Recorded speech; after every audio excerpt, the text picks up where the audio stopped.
Good morning, everybody. This is Michael Darger.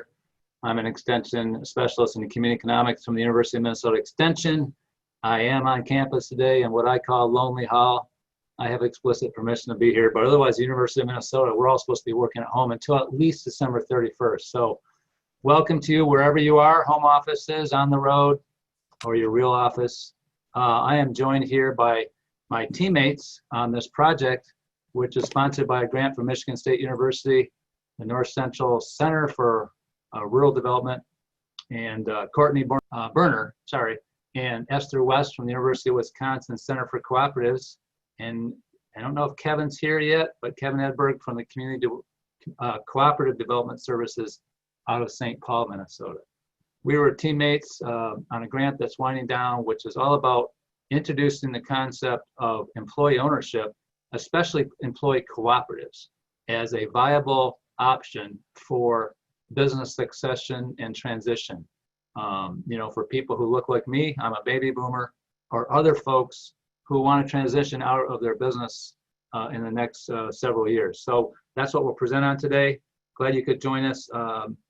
We are winding down this grant, and we're recording this presentation today, so you can use this for future reference. We'll post it on our various websites, and this will be available to support those of you who want to bring this concept to business owners or employees of businesses who aspire to be in the employee ownership method of having a business, and we'll report our findings out. But we have 115 people registered for the event, and it looks like about half of you are here so far. And get this poll. Anyone who wants to take the poll? Looks like just over half of you are economic or community developers, but we have some business owners. We have some people in the business support professional space, and we have at least one person who's potentially interested in taking over business as an employee, and several others. If those of you who are in the other category want to just kind of say what hat you're wearing today in the chat, go ahead. But welcome to everybody. So we'll save questions for the end, and Courtney will spend about 35-40 minutes introducing and presenting a comprehensive presentation of the retaining businesses through employee ownership concept. And let's see, I think I covered everything. All good. If you're ready, Courtney. Courtney is again the director of the University of Wisconsin Center for Cooperatives, and she will make the presentation today, and we'll take questions. You can send your questions in the chat at any time. Well, we'll queue them up, and we'll have about 20 minutes at the end for Q&A. Take away, Courtney. Great. Thank you so much, Michael. It's really a pleasure to be here. And like Michael said, this presentation, this webinar, is the sort of one of the final steps in a project that our project team has been working on. We delivered a roadshow in rural Minnesota and Wisconsin in early March, really snuck it in right before the world changed. It's actually, I was just looking back at the recording of one of the sessions that we did, and it felt like a different world. I was like, wow, that was before everything changed. So it's, and in many ways, the topic for today is just as relevant. There are certainly some more things to think about. Certainly a lot of business owners' horizons have shifted. But I think this question of how do we retain businesses, how do we retain jobs in rural communities is as critical, if not more critical. So I'm going to go ahead and share my screen here. So for our time today, I'll hit three main topics. The first is really the nuts and bolts of employee ownership. What are we talking about when we're talking about employee ownership? The second is the steps in the conversion process. And the third is resources and how to get involved. So those are the three places we will go today. And Michael, I would love it if you would turn off that poll because it keeps popping up in the middle of my screen. I don't know why. I keep closing it. Is it gone now? I closed it, so it went away. But it keeps popping back up right in the middle.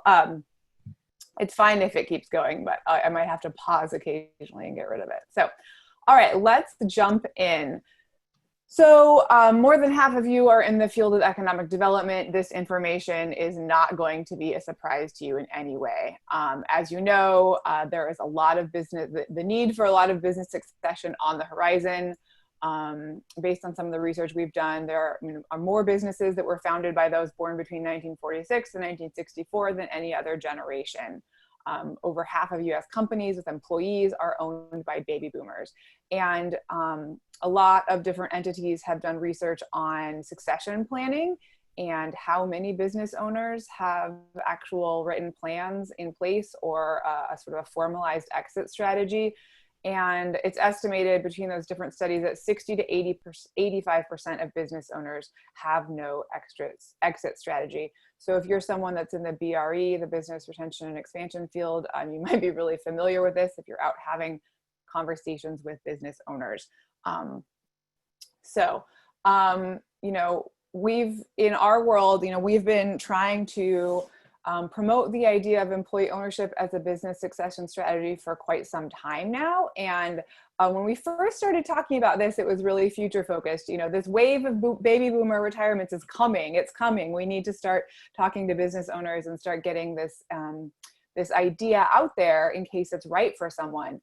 And the days of talking about this as though it's going to happen in the future are over. This is this wave of baby boomer retirements and their business successions is here now. We're in it. I think the oldest baby boomers turned 73 in 2019. So this is happening now. And as many of you know, particularly if you're doing business development in rural communities, you know, most jobs come from existing businesses that are growing. And so, you know, one of your best economic development strategies is to hold on to the businesses you have. And that is really what we're talking about here today. And one of the strategies for doing that. Okay. Oops. So what are the small business succession options? I'm not going to spend a lot of time here. This isn't really about, you know, all the ways to do succession planning, but we do want to just talk through some of the strategies. So on the right-hand side, you have the business closes. So maybe that's a liquidation, you're losing jobs, services, and a tax base. Potentially there's a sale to an outside interest, which looks promising from the outset, but that new owner has the option to consolidate operations and really eliminate jobs or locations, which in many ways for a community feels the same as a business closure. So then on the business continuity side, if it's a family business, that business might stay in the family. The likelihood of businesses getting passed down from generation to generation goes down as it keeps moving down, but that certainly is an option. Again, there might be a sale to an outside interest, a direct sale, in which case, you know, where the jobs are retained, the business, the retail locations, whatever that makes up that business, those things are retained in sort of their original format. And that might actually be great for the community too. There might be a management buyout. So some people are familiar with employee ownership in the context of the management team or some subset of the management team purchasing the business. And that can be a direct sale that might be combined with an ESOP. And I'll talk about what an ESOP is later in the presentation. And then lastly is this a sale to the employees. And so this most often takes place in the form of an ESOP or a worker cooperative. There are a couple of other structures, but they are fairly new and not commonly used in the United States.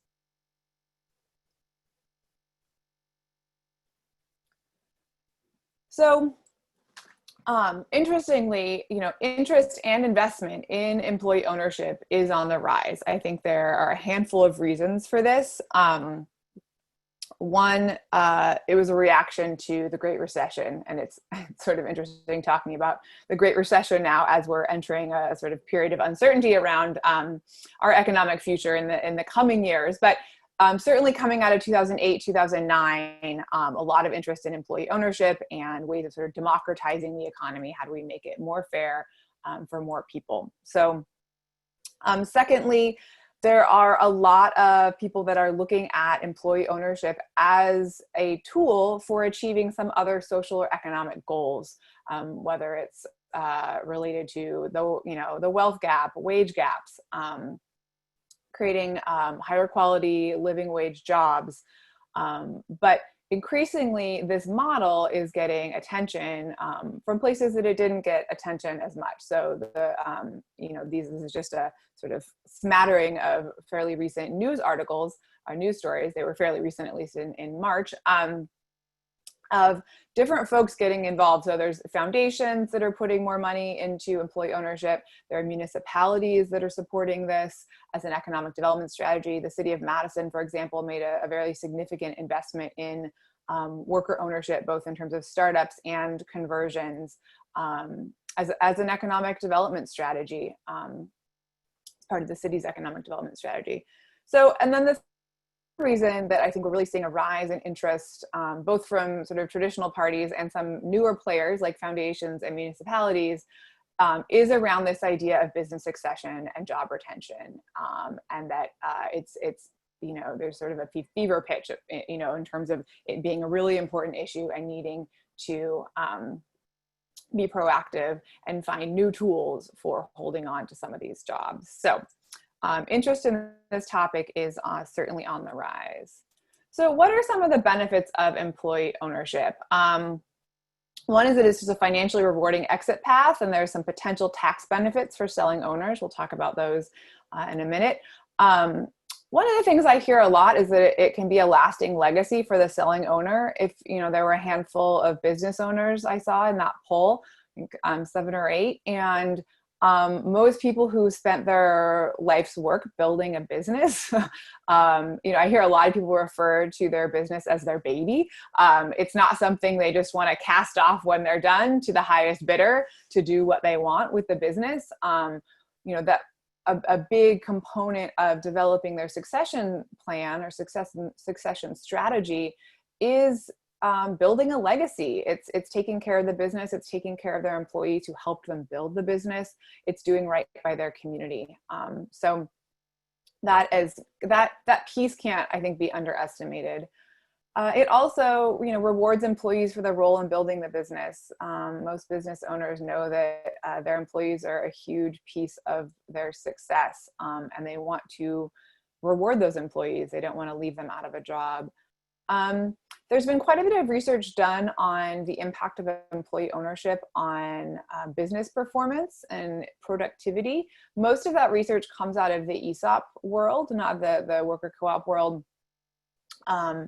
But it's been shown that particularly when there's a true feeling of ownership and a little bit more control by employees, that employee ownership really has the potential to both improve employee engagement and productivity and retention and business performance overall. And then lastly, I've talked about this already, it retains, converting a business to employee ownership retains those services, jobs, wealth, tax base in the local community. And a business that's owned by people who live in that community is much less likely to get up and leave. Those people are embedded in that community. And so in terms of retaining those services, jobs, wealth, and tax base into the future, I'd argue that there's a higher likelihood that will take place when the employees own that business. So I want to briefly mention the tax benefit, because that's something that often sparks people's attention, sparks people's interest. So there's something called 1042 rollover. It was established in the 80s as a tax break for selling owners. It's available to both, in the case of a conversion to a worker co-op and to an ESOP, though they're used much more frequently by ESOPs. And so the gist of the 1042 rollover, and I want to say I'm not an accountant, I'm not an attorney. This is like, I can't go much deeper here. I can certainly point you in the direction of people who can help you better understand the 1042 rollover and whether or not it might apply in a given situation or be appropriate. But I can do a fairly surface level treatment of it. But again, I'm happy to refer you out to others who can walk you through the nitty-gritty details. But essentially, the idea is that the selling business owner gets to defer tax on the capital gains from the sale if they do the following. So they have to sell at least 30% of the business to their employees via an ESOP or a worker co-op. In a worker co-op, they're always selling 100% of the business to the employees. So that 30% threshold is really in the case of an ESOP. And then secondly, they need to reinvest the proceeds into qualified replacement properties within 12 months of the sale. And that's often where that big question comes. What do you mean by qualified replacement property as well? That's a conversation to have someone who's better qualified to have it. It's complex. It's not always the right fit for folks, but it is a tax benefit that exists if the selling owner is interested and able to take advantage of it. So I want to quickly talk about ESOPs before diving into worker cooperatives, which is the main model that we will talk about today. So, but ESOPs are actually the most common form of employee ownership in the United States. You've probably seen some of the logos that are up on the screen right now. You might have even wondered, what does it mean that they're employee owned? I teach a class, I'm about to start teaching my class next week on cooperatives here at UW-Madison. And when I ask students, what co-ops do you know? Or like what employee-owned businesses do you know? They often say Woodman's or PDQ, or, if they might be from somewhere else in the country, they might share another brand that is actually an ESOP. And I say, well, actually it's not a co-op, but here, it is a form of employee ownership. But it's different from a cooperative in several key ways. So essentially when an ESOP is created, the business owner sells some or all of their shares to an ESOP trust that owns those shares on behalf of the employees. And then that trust is sort of the intermediary between the employees and the business. And really it's a benefit plan that can be used to share ownership with employees, but it is highly regulated. They're fairly expensive to set up and maintain. And again, that ESOP trust can own anywhere from 1% to 100% of the company. So you notice that PDQ Food Stores said, 100% employee owned. When they had an ESOP, the ESOP owned 100% of the company. In the case of Woodman's, the ESOP does not own 100% of the company. So, and what comes with ESOPs is really financial ownership, but generally there's no control over the business associated with those ownership shares. And so many ESOPs have sort of ownership cultures that encourage employees to think and act like owners, but it's not necessarily built into the model. The ESOP itself is really just this federally governed benefit plan. And so I just wanted to make sure that folks, and they tend to be, so when folks come to us interested in selling their business to their employees potentially, we talk through, does it make sense for you to pursue an ESOP or to pursue potentially a worker cooperative? And some of the factors that might determine that are the size of the business, the number of employees, sort of the payroll, and what the selling owner is thinking in terms of staging that sale. Generally, larger businesses with a higher number of employees are more appropriate for ESOPs because they are fairly expensive to set up and maintain.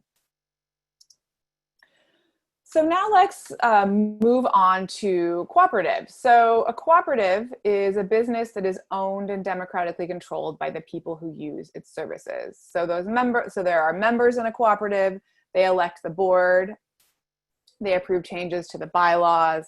In the case of a worker cooperative, would be the owners also of the business. And in a worker cooperative, I think it's important to point out that you may still have a fairly traditional management structure.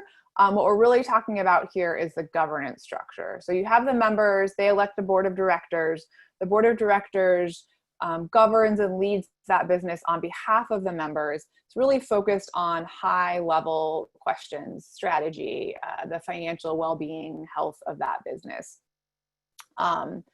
And then the board of directors hires management. The management hires and supervises employees. And in a worker cooperative, so this graphic is one we use to describe all types of cooperatives, and I'll mention the different types of cooperatives in a minute. But in a worker cooperative, this 1, 2, 3, 4 might actually be a closed loop where the group of employees can apply to become members, and then and there'd be members on the board and in the management structure as well. So, but the key things here are that really a cooperative is a tool. It's a tool to create a business that is member owned, member controlled, and the members benefit based on their use of the cooperative. So there are several different types of cooperatives. We tend to, at the Center for Co-ops here in Wisconsin, sort of divide them up based on who the members are. Consumer cooperatives are cooperatives that are owned by the people who are trying to band together to get better pricing, access on goods, services. So rural electric cooperatives, grocery cooperatives tend to be consumer owned. REI is the largest consumer-owned co-op in the country. We also have producer cooperatives. Generally, we think of farmers owning producer cooperatives, but artists could be owners of a producer cooperative. They're essentially, the cooperative is aggregating, potentially adding value, marketing goods on behalf of those members. So here's Ocean Spray, a very large national cooperative, farmer-owned cooperative in the US. Purchasing cooperatives are, I kind of love them because they're these sort of behind the scenes, and purchasing cooperatives make it possible for many of our sort of Main Street businesses to remain viable, particularly when they're in industries where there's quite a lot of consolidation. So Ace Hardware is a cooperative, and it's owned by all of the independent Ace Hardware location owners.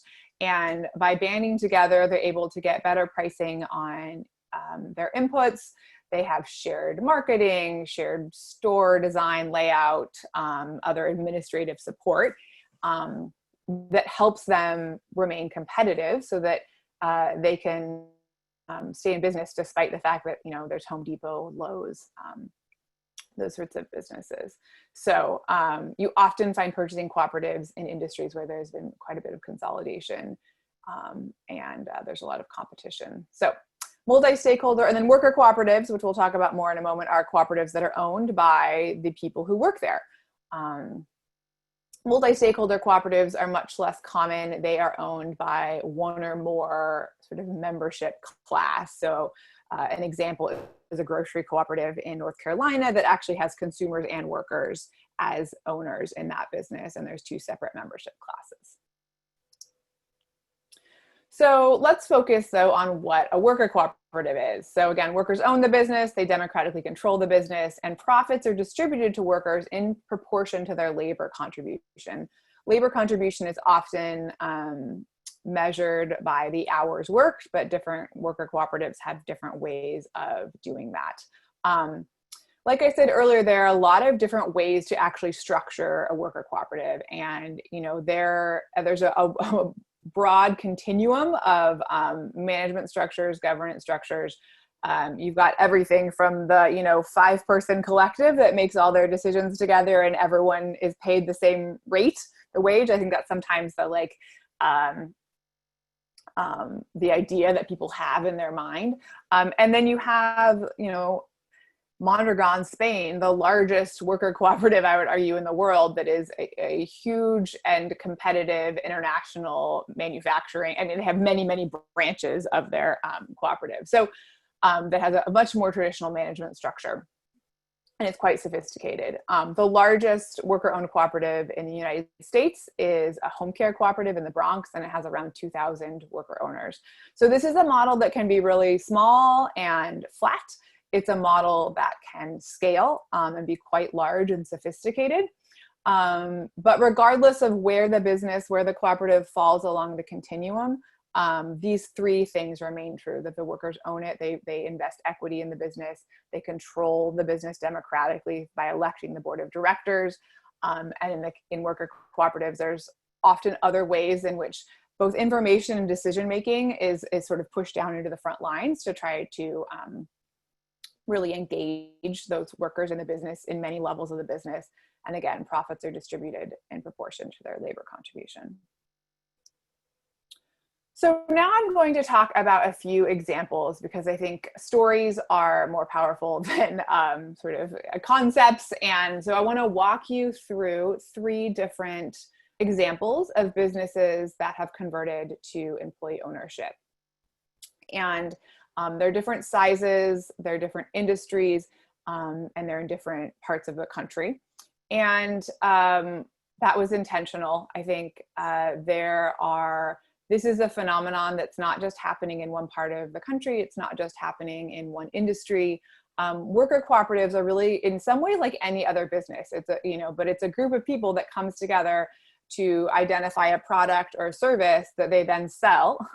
It just so happens that, and with the goal of generating enough revenue to support themselves and the business owners and the business. And it just so happens that these businesses, ownership is shared across the employee base. And I just want to mention, this is a question I get often is, not all employees have to be members of a worker co-op. There are many different ways to set it up. In some worker cooperatives, all of the employees are members, and in others, they're not structured that way for a variety of reasons.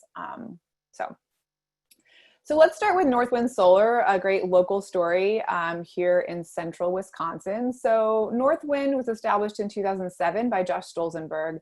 And fairly soon after establishing the business, he added 3 business partners who became co-owners in the business. Josh came to a seminar that we put on, I want to say in 2012 or I think it was 2013. No, it was later than that. I think it was 2013, 2014. And was interested in potentially selling the business to his employees. And we began working with them. I worked with them on some education and structuring the deal, and sort of working with his employees on what this could look like. And in 2017, they converted the business to a worker co-op, and they launched with 6 worker owners and have since grown to 12. They might be up to 13 now. This is an instance where the selling owners actually stayed with the business. So I know we opened up the presentation talking a lot about business succession and baby boomers, but in many cases, business owners, are thinking they either are interested in sharing the advantages and the disadvantages of ownership with a broader group of people. They see employee ownership as a way to improve their management, governance, and decision-making structures. They see as a method by which to get more engagement from employees. And so in many cases, business owners are staying with the business. Josh is about my age and was not looking at, all 4 of the business owners actually stayed. So this is, again, an example of business owners staying with the business. And they have had the conversion has been really successful for them. They have continued to grow and have had some of their best years coming out of that conversion.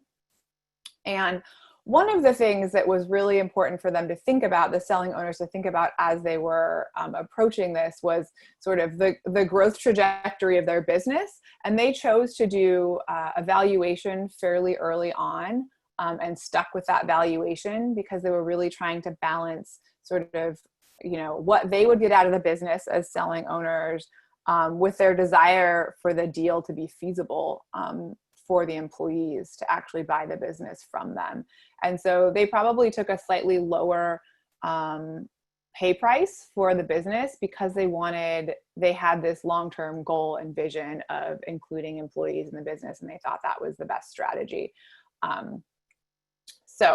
After each introduction, I will talk a little bit about the financing for that deal. So this one is fairly straightforward. It was 100% seller financing. And in most of these deals, actually, there's a pretty significant portion of seller financing. And in this case, they didn't want to engage the banks. They took, basically, they had, I think, 5-year notes that each selling owner got. And it was fairly clean. And it was also not a huge deal. So it was $350,000. So fairly simple. The next example is Real Pickles. It's a worker-owned food manufacturing cooperative in Massachusetts. They produce fermented foods like kimchi, kraut, pickles. Dan Rosenberg founded it in 2001. His wife joined the business a year or so later. They also were looking to stay with the business. So they are older and I think will probably exit the business in the next decade or so, but wanted to stay with the business. Again, wanted to engage their employees more deeply in the business.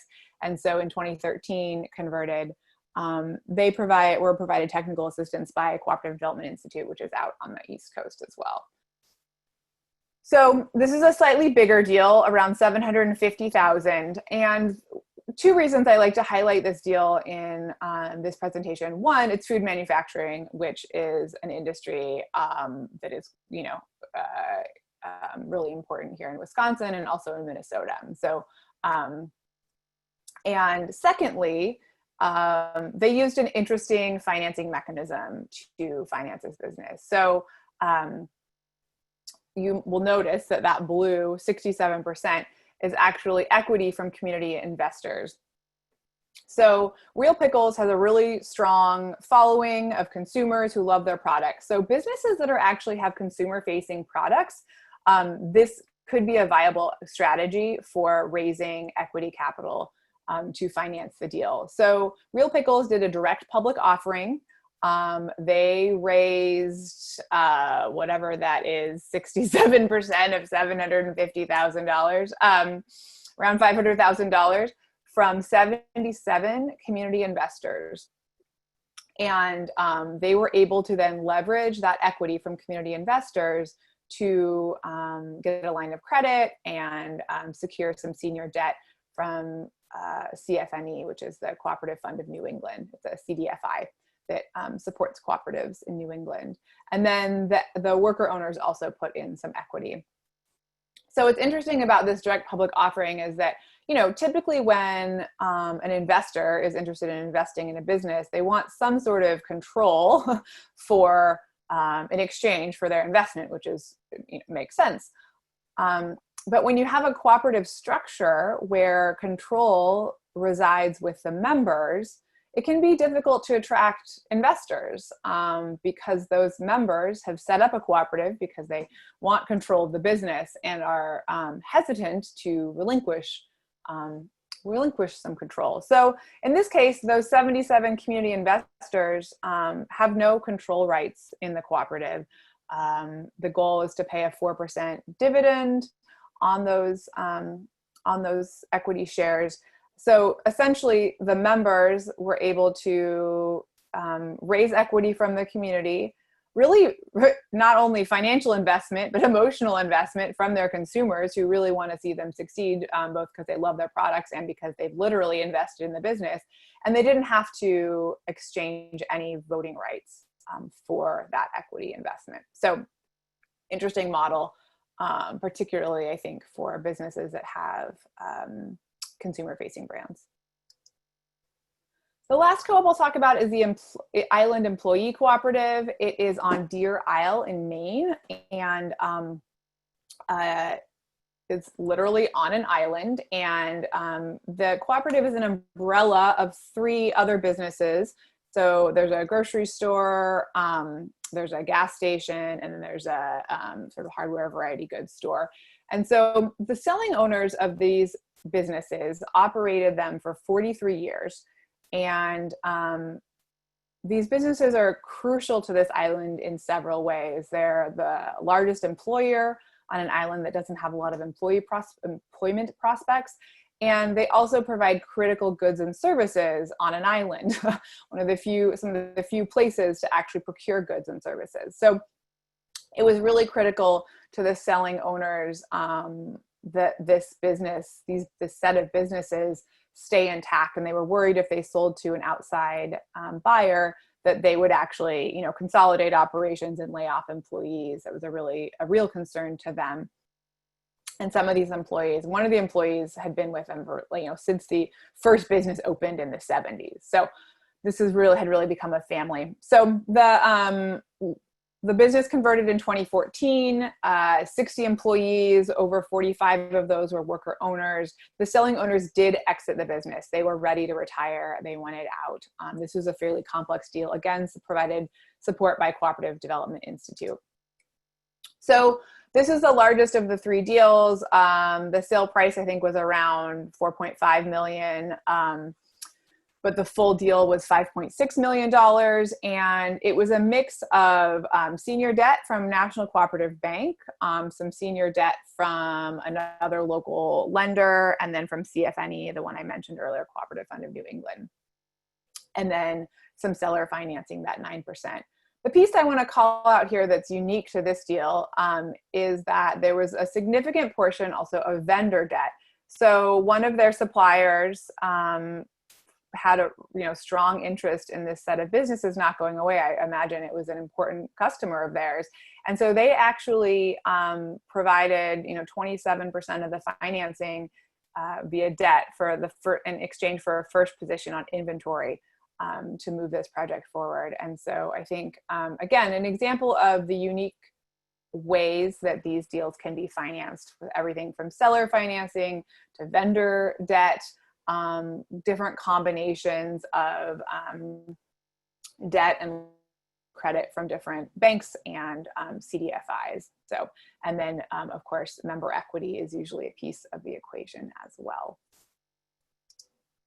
So now I just want to spend a little bit of time walking through the steps in the transition process. And there are a lot of different ways to talk about these steps, but we're going to do sort of a high level treatment here. And this is how we divvy them up. So explore, assess, structure, complete, support. And in the accompanying boxes, sort of an estimate of how long it takes and how much money might be involved in that step. Again, these are estimates. It really, really depends on the specific deal and circumstances. I've been in conversations with a business owner going on 5 years. I was not pregnant when we started talking, and my son's now will be 4 in December. So sometimes, it's that explore phase can vary, and it can be a few years while someone really thinks through the process. The business might be going through, up times, down times. But we've also had deals. We just supported a deal in northern Wisconsin earlier this year that, from start to finish, I think was about 4 to 5 months, which is fast, not necessarily recommended. So this first step, explore. This is where the key stakeholders decide if the idea is worth pursuing. For those of you on the phone who are business owners, you might just be starting this phase today on this webinar. The questions that we ask during this phase are, is the business a good fit for the worker co-op model? What are the basic legal and financial realities? So as a business owner, you're trying to learn about the model, trying to learn about, if your business might be a good fit. You're thinking about, I often ask business owners when I have conversations during this phase with them, what are your goals? What are your financial goals? What timeline do you have in mind in terms of exiting the business? Have you spoken with your employees? Have you had evaluation done? Just really trying to understand what their desires are, their concerns, the realities of the business owner. Moving out of this phase is when a decision is made about whether to invest resources in moving forward with this process. And I would say that most of the time I'm having these initial conversations with business owners, although we have supported deals where the employees have been the ones to step forward and say, we think our business owner is is nearing retirement. We don't think they have a plan. We don't want to lose our jobs. We care a lot about this business. So there definitely are instances when the employees are leading the charge and really initiating this explore process. Next is assess. And during this stage, as the name would suggest, we're trying to understand and assess if a conversion to a worker cooperative is feasible. And so feasibility is, the feasibility question is about financial feasibility. It's about sort of the culture and terms of that business. Is it feasible based on, how the employees that we have in place right now to actually sell the business to the employees? What questions do we need to answer around financing? Is the selling owner willing to invest? And can they provide some financing? So often an outside professional is brought in to help assess this feasibility. We strongly recommend that a third-party valuation is done of the business. You know, sometimes business owners have an inflated sense of what their business is worth, and it's nice to have a third party who at least can provide a starting point for negotiations around the sale price. Because ultimately we want the employees, the selling owners, to come out of this transaction feeling like it was transparent and fair, and like everyone, you know, the win-win, everyone really had their needs met. So one of those, like I said, non-financial feasibility assessments is sort of what's the ownership readiness of the employees, and then are there gaps? So if the selling owner is exiting, what relationships, knowledge, skills do they have that are essential to the business that need to be replaced in some way? And so I've, one of the companies that I worked with, they actually hired an operations manager before, you know, to prepare for the exit of the selling owner. And that was one of their steps after assessing sort of the management structure and the operation structure and what would happen when that selling owner left. Next is structure, and that's when the transition team really determines the sale terms and what organizational changes might take place. So this first question of, you know, who will make conversion related decisions and how, I actually like to do that a little earlier in the process. You know, it's this interesting space where you have a business owner who has real control over decision making, who's exploring selling the business to a larger group of people who will then own the business, and sort of like who, there's a lot of muddiness in between, you know, start and end. And so how do we make decisions? Who gets to make which decisions about the structure of the deal, about the structure of the new cooperative? So really like to sit down early with some key employees and the selling owner to better understand sort of how they're all going to be involved in the decision making along the path. So during this part, you really structure the documents, structure the new cooperative, structure the deal. The next step, if you've done all the other steps fairly well, are, you know, complete. So the loans are drawn, the company legally changes hands, and poof, you have a cooperative. A founding board of directors is established to govern. It's often made up of some of the members of that transition team that work closely on structuring the deal and have been involved. And then lastly is support. So we don't want to just be creating these worker cooperatives and sending them out into the ether to fend for themselves. So part of this process is really making sure that there's a long-term plan in place for supporting that ownership culture, for building that ownership culture, for supporting this new business in their new democratic ownership structure.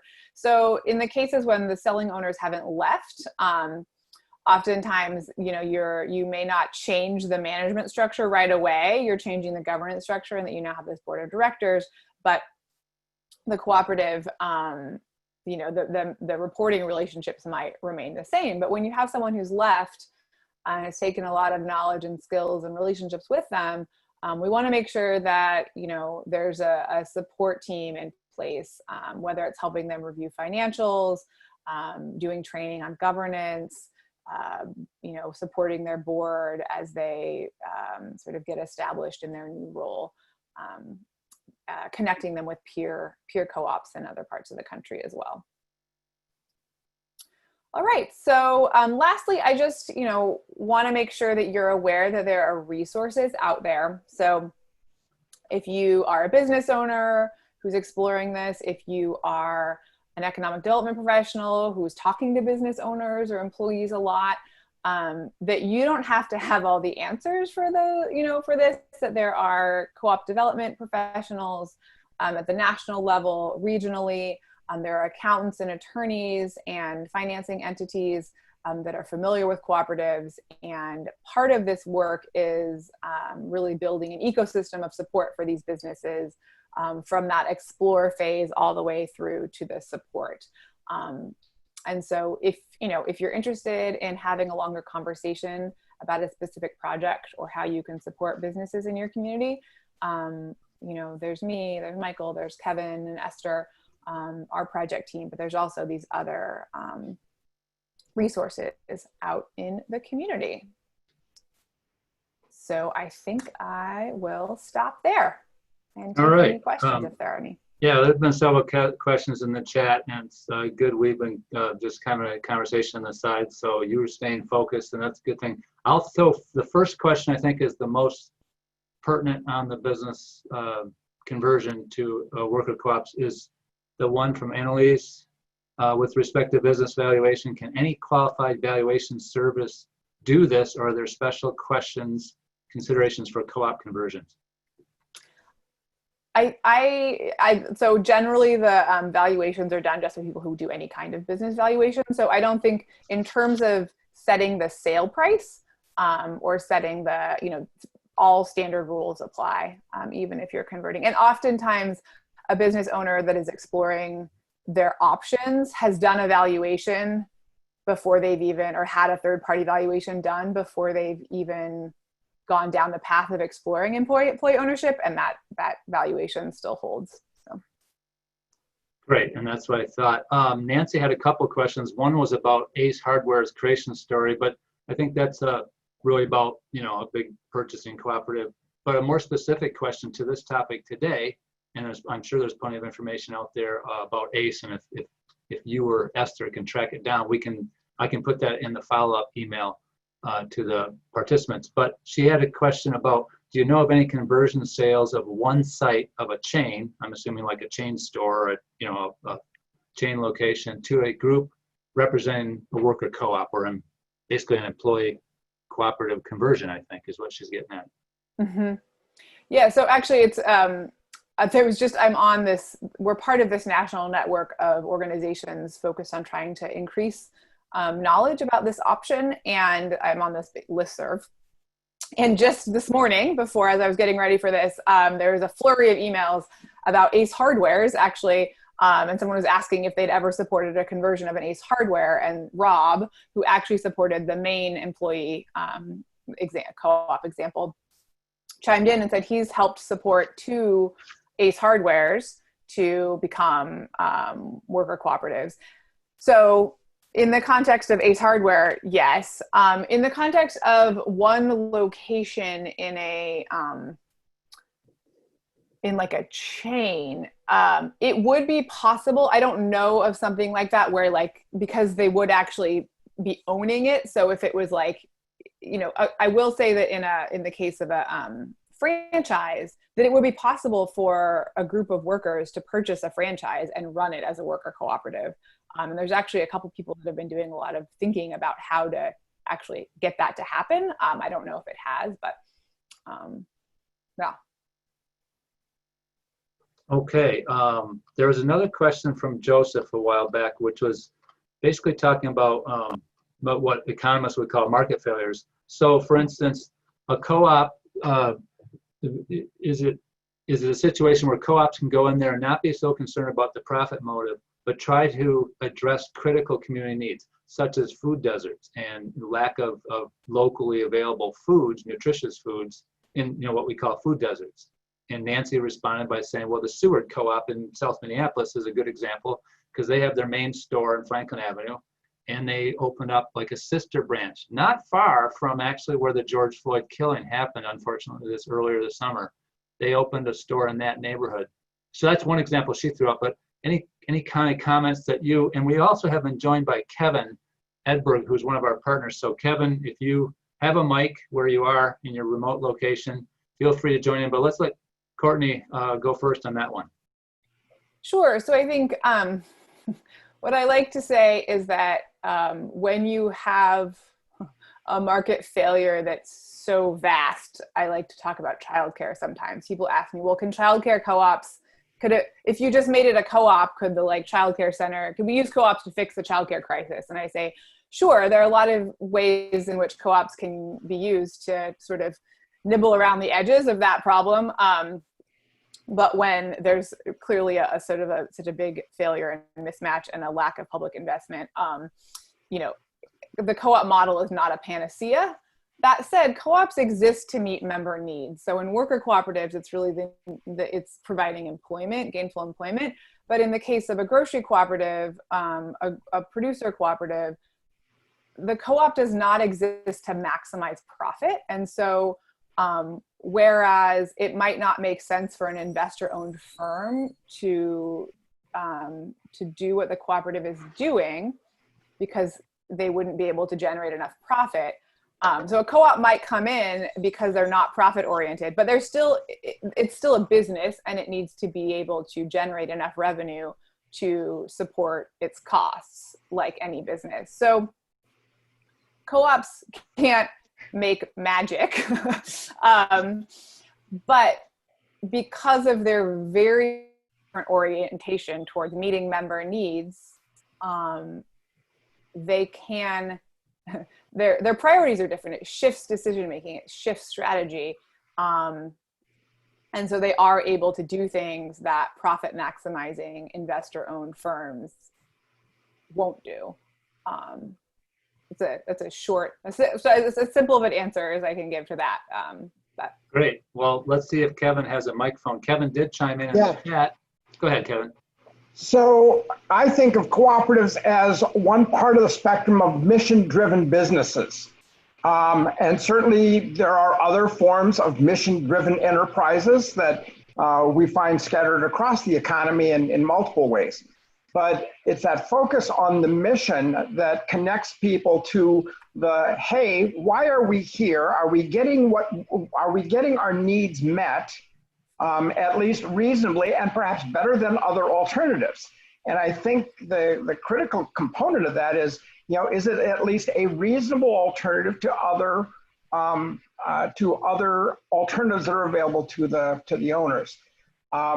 The International Cooperative Association says that a cooperative exists to meet both economic, social, and cultural needs. So for those of us who think predominantly from an economic lens, sometimes we need to step back from that and say, what are the social and cultural needs that might also be part of that value equation that is not met by other alternatives? So, it's as Courtney said, there is a business. It has to, over time, have enough resources to keep the infrastructure and everything working, but there are a number of ways of meeting that. And so perhaps kind of like the church, sometimes there's community fundraisers to fill in gaps or to find other ways of meeting needs, because the mission is really important. Great, thanks, Kevin. And are you at home or are you in Montana? Yeah, I'm leaving. This is the last activity before I hop in a car and start driving to Western Montana. All right, great. Well, thanks for joining us. There is a hot question here that Brett just submitted. What kind of compensation do the professionals you mentioned charge to work on these types of transactions? Flat fee, percentage of sale, etc. Courtney, you want to take a whack at that?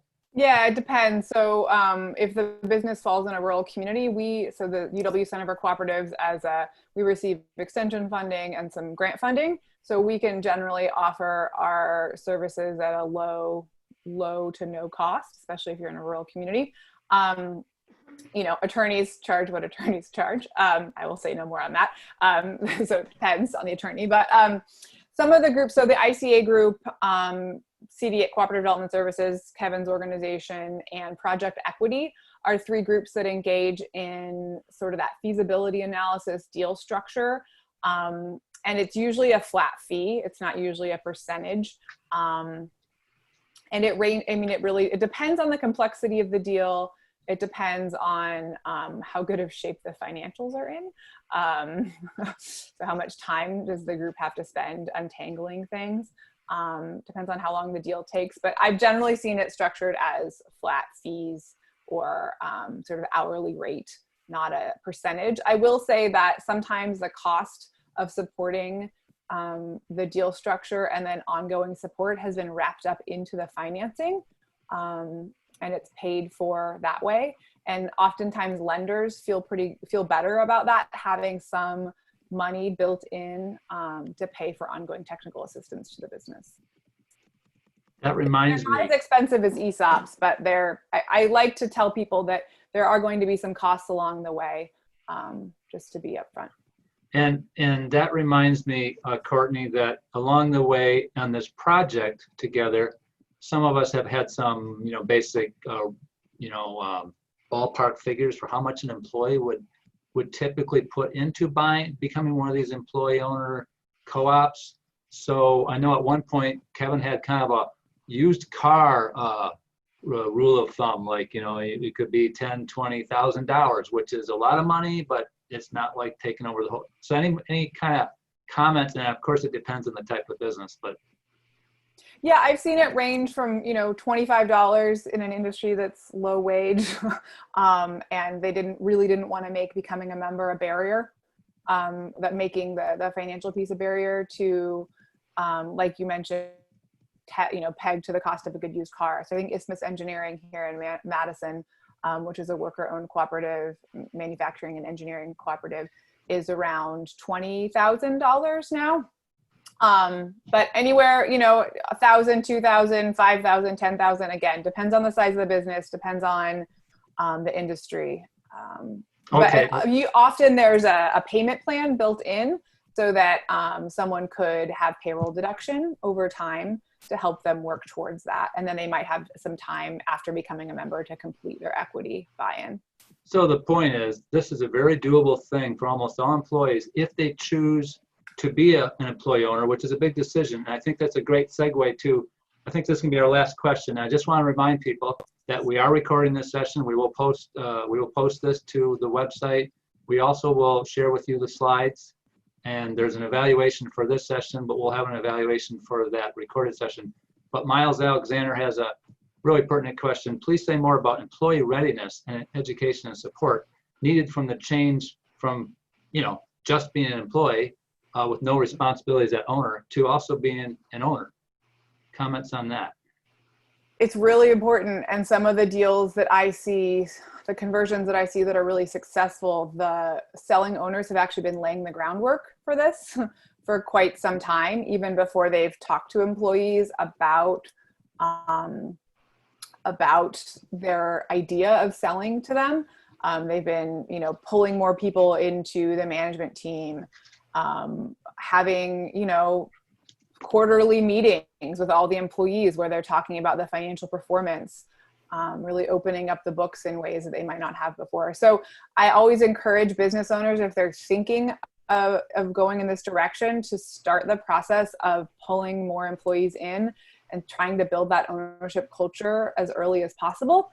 That said, even if you haven't done that, if a business owner hasn't done that, there have been plenty of successful conversions where the business owner has really just exited and has done no favors on the cultural side. So yeah, there are groups like ours, other national groups that can come in and provide some of that support.